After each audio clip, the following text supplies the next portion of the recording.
La culture russe et la Russie politique, celle de Poutine.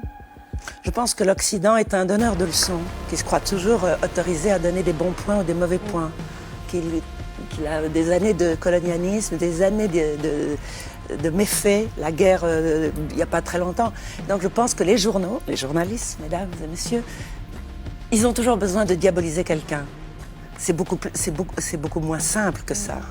Personne ne pense à diaboliser l'Amérique, sauf maintenant peut-être parce que Trump arrive. Donc vous avez toujours des espèces de boucs émissaires. Et la Russie, au lieu de voir le pour et le contre, vous êtes content quand même qu'il y ait un contre-pouvoir contre l'Amérique. Vous êtes tellement les laquais de l'Amérique que vous ne voulez pas du tout qui est... J'aimerais bien vous entendre, Thomas Legrand. Bien sûr, mais il y a un impérialisme américain qu'on dénonce beaucoup, et il y a aussi maintenant un impérialisme russe, mais il ne faudrait pas le dénoncer au nom, au nom de l'équidistance. Mais je trouve très intéressant qu'il y ait un contre-pouvoir. Deux impérialistes, c'est mieux que pas d'impérialisme du tout. Non, mais le pire, c'est un seul. Parce qu'au moins, les gens peuvent se situer, peuvent commencer à comprendre qu'ils ont subi l'impérialisme américain.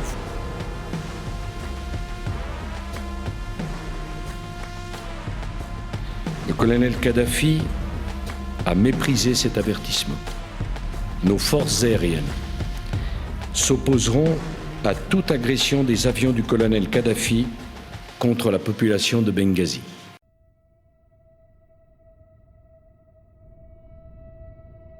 En l'absence d'un cessez-le-feu immédiat et d'un retrait des forces qui ont attaqué les populations civiles au cours des dernières semaines, nos pays auront recours à des moyens militaires.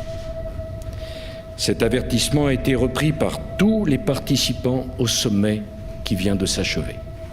Je suis parti en Libye enquêter à partir de 3 informations diffusées par Al Jazeera et reprises par des médias occidentaux qui faisaient état de massacres organisés par les troupes de Mouammar Kadhafi qui visaient son peuple. Tout était faux. La vie était tout à fait normale à Tripoli à ce moment-là. Vous devriez dire, c'est formidable. D'abord, je n'ai jamais appelé à bombarder la Libye.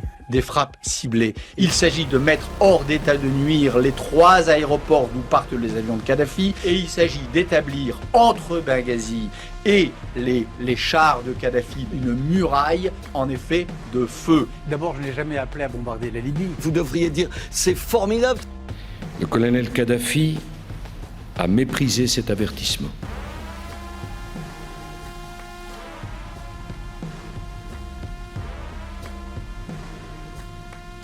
Vous devriez dire, c'est formidable. Le colonel Kadhafi a méprisé cet avertissement.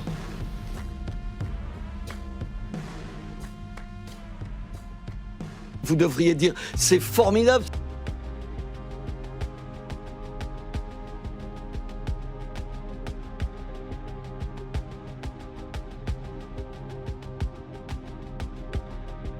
Des peuples arabes ont choisi de se libérer de la servitude dans laquelle ils se sentaient depuis trop longtemps enfermés.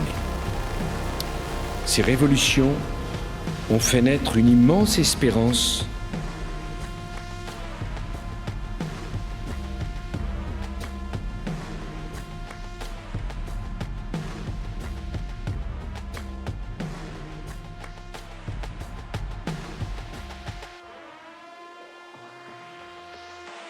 Vous devriez dire, c'est formidable.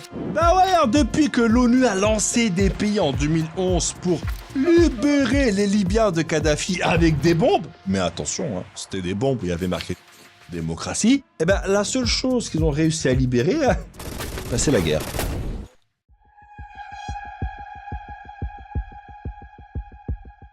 Vous devriez dire, c'est formidable. Restons dans ce débat pour pas s'engueuler et pour pas dire des choses terribles.